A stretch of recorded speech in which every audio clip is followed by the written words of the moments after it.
What's going on, YouTube? This is Zach, and we are back here with another DFS video, this time covering the MLB slate for Tuesday, April 20th. Happy 420 to everybody that participates and celebrates this holiday. But yeah, let's go ahead and just go over my picks. If you are new to this channel, please hit that like and subscribe button. Really helps grow this channel and helps me get more content out to more people. If you are new, then just kind of understand my style and what kind of picks I throw out there. My style is more to kind of build one single lineup, kind of a silver bullet approach, and use that across all my contests. Whether that be cash games or large field GPPs, I use pretty much the same lineup in everything rather than using an optimizer. I just don't use an optimizer, not really my style. I don't try to get exposure to every player out there.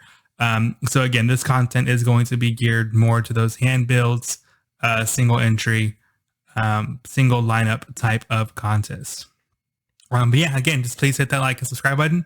Let's go ahead and jump into it. We do have kind of a weird lock time for this slate. I think it's like 5:30 or something.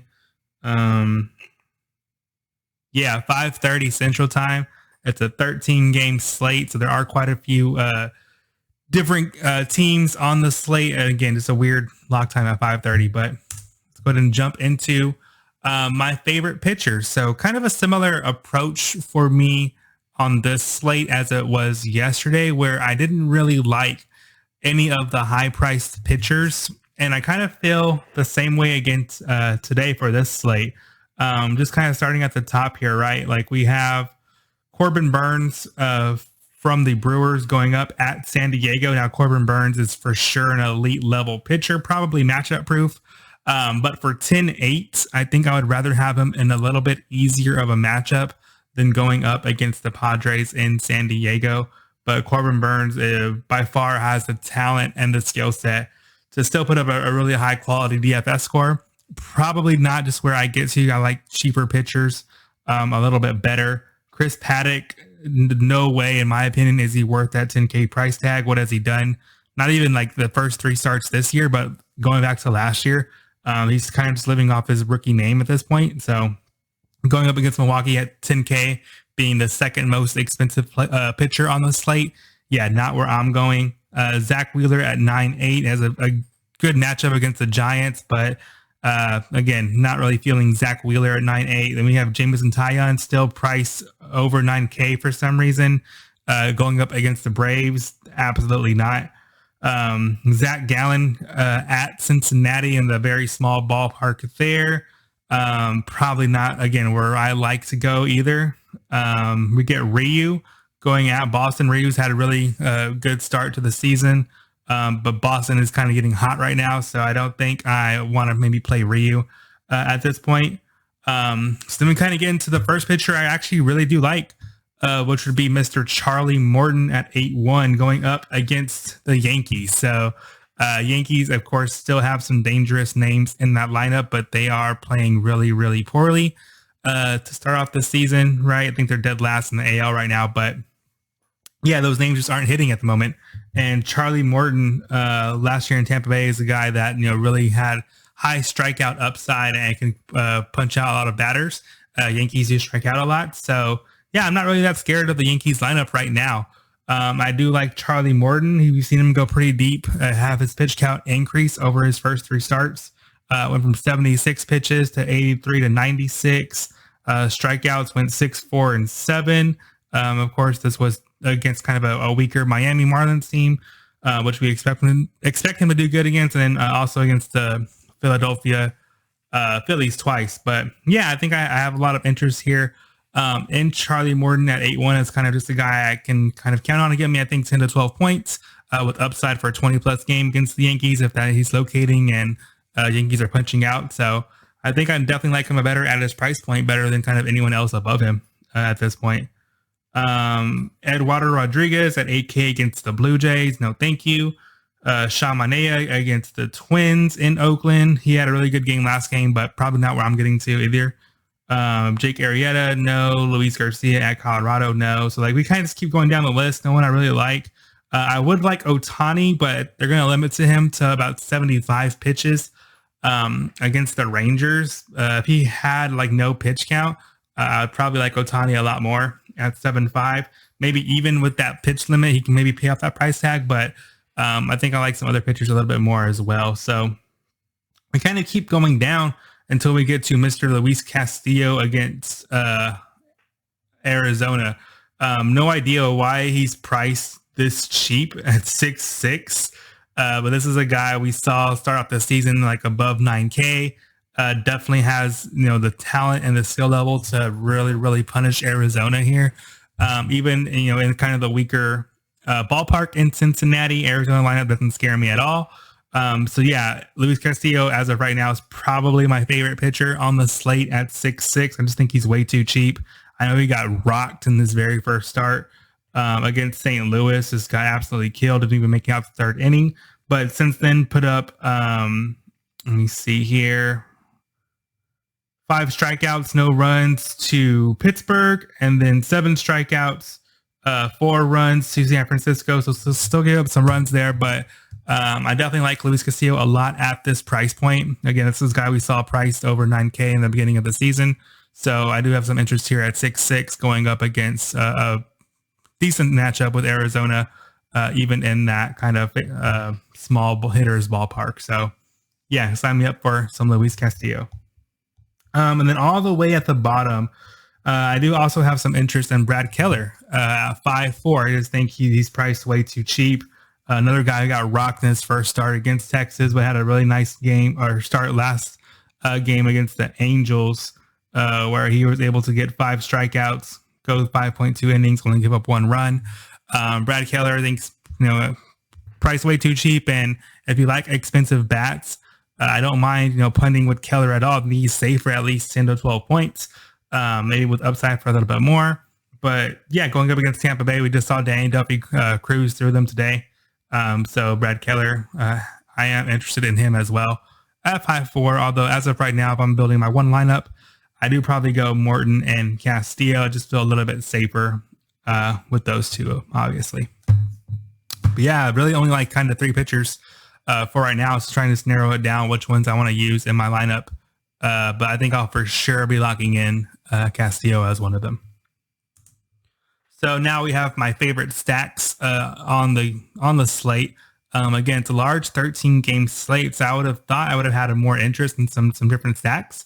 But looking over the slate, looking at prices of different players, I really only like 2 kind of major stacks as of right now. I really like the Blue Jays going up against Erod in Boston. And then I also have some interest in the Cubs going up against Taijuan Walker in Chicago, Wrigley Field. So those are going to be my 2 favorite stacks as of right now. And going through my favorite players, you'll definitely see some names pop up from these 2 respective teams.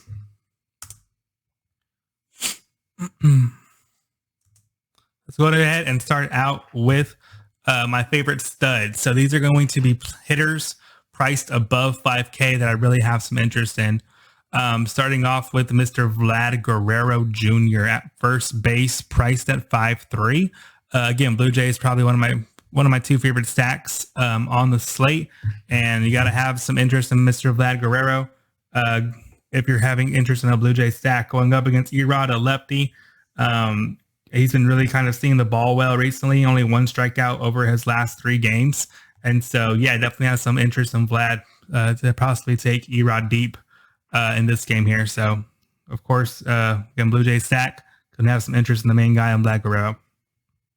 Moving on to third base, do have some interest in Mr. Nolan Arenado from the St. Louis Reds. We saw St. Louis really get hot today, crush Ross in DC. And so Nolan Arenado going up against Patrick Corbin. Corbin's got shelled his last start. Didn't have a strong start either. Maybe kind of trying to find his rhythm coming back from that COVID list. But yeah, Corbin hasn't been good for a while now, dating back to last season either. And so Arenado, one of the better hitters on St. Louis. Definitely like him going up against the lefty and Corbin in DC. Another part of the stack, Blue Jay stack, Bo Bichette at 5.5. Price maybe a little bit out of my comfort zone. I would much prefer to have Vlad Guerrero then Bo Bichette at the shortstop position at 5.5. But again, if you're stacking Blue Jays, you want to get up to both those high price hitters. Definitely no problem here for me. But again, if I had to choose one of those Blue Jays hitters to fit in with my other kind of Blue Jays stack, I think I would prefer Vlad Guerrero over Bo Bichette if you had to pick one of those. Coors is on the slate. I haven't really touched them at all yet, but yeah, I don't really like either of these teams. Altuve set out for Houston. I think Bregman may be back tomorrow for Houston, but John Gray's on the mound for Colorado, and John Gray's not a scrub by any means. Again, I know it's Coors, and Houston could probably blow up for like 10 plus runs, but Houston's just not really good right now. And again, if Bregman comes back, that may change, but they're so missing Altuve. Jordan Alvarez, I think, may come back tomorrow as well. So we'll see what happens. But again, it's not for me your typical Coors matchup with John Gray on the mound. And then on the flip side of that, Colorado's just not very good at all. Although if I had some interest in Rocky, it probably would be Charlie Blackmon at 5.2 going up against, I think, Garcia is making the start for Houston. So yeah, I mean, if I had to pick one, want some Coors exposure, it may be Charlie Blackmon, but honestly, no one's really appealing to me right now from either the Astros or the Rocky side that much. So yeah, and then moving on to Bryce Harper. Harper's just seeing the ball really, really well right now. Put up another double-digit DK scoring game today, and facing another, weak pitcher, weak righty in Webb. Still in Philadelphia. Harper is really seeing the ball well. He's a streaky hitter, and he is, hot right now. So have no issue with playing Bryce Harper. And then I just put Juan Soto in there at 5.9. Soto is always a guy, that can just instantly explode for some offense, double dong any night. But yeah, honestly, if I had to pick right now between Harper and Soto, I probably would actually go Harper's because I like his recent form a lot more than Soto. Moving on to my favorite mid-range players. These are going to be players now priced in between that 4 and 5K range. So you start seeing some of those players from my Cubs stack pop up here, starting off with Anthony Rizzo. Maybe one of my favorite plays on the slate tomorrow. It's going to be Rizzo. He's really, really hot at the moment. Last 3 games, put up 28 DK points, 18, 7, 5, 13. No strikeouts last game. So yeah, seeing the ball really, really well going up against Walker in Chicago. Haven't seen the weather yet, but if the wind's blowing out, that's just going to make me love the Cubs even more. Although that probably will get the public more on them as well. But yeah, really, really, really like Rizzo. I think he's a little bit too cheap at 4.6 compared with some of the other players. So definitely have some interest in Rizzo at first base. And again, I also have some interest in his teammate, Mr. Chris Bryant at 4.8. Chris Bryant, another player who is averaging 10 DK points per game right now. So really, starting to maybe get locked in a little bit. And yeah, like him in a Cubs stack as well. Also at third base, someone I'm going to have some interest in is Mr. Josh Donaldson coming in at 4.2. So Josh Donaldson going up against Manaea in Oakland, not the best hitters park, but Donaldson is hitting the ball and seeing the ball pretty well right now. So he's in the lineup.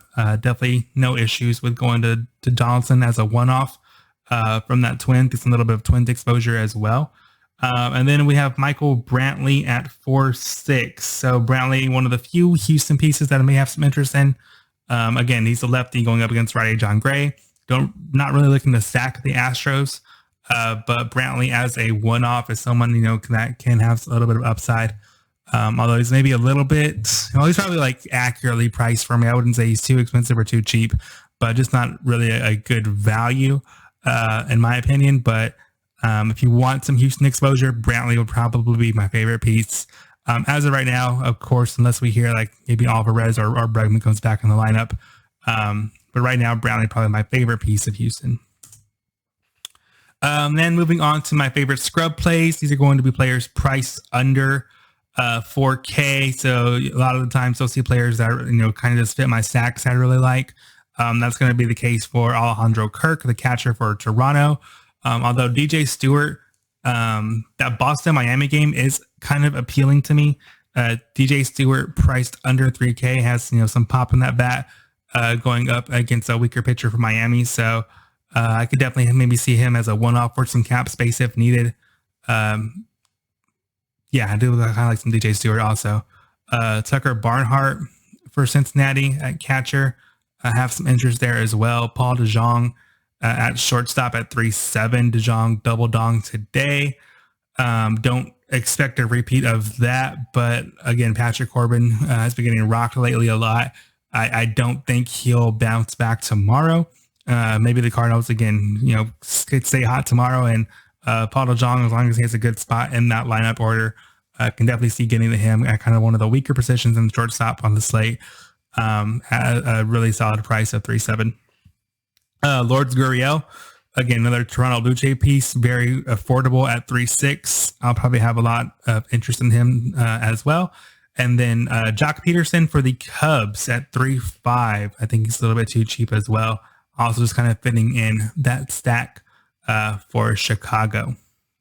So that is going to round out all of my favorite hitters. Again, I'm looking at the Blue Jays and Cubs as stacks, and maybe a little bit of Cardinal one-off exposure, maybe some Oriole one-off exposure with DJ Stewart and Paul DeJong, respectively. But yeah, I think I really like kind of the mid to cheap build using pitchers and then getting expensive Blue Jay and Cub bats and then kind of filling in the rest of my lineup as needed. So that's where I'm probably going for this 13-game slate.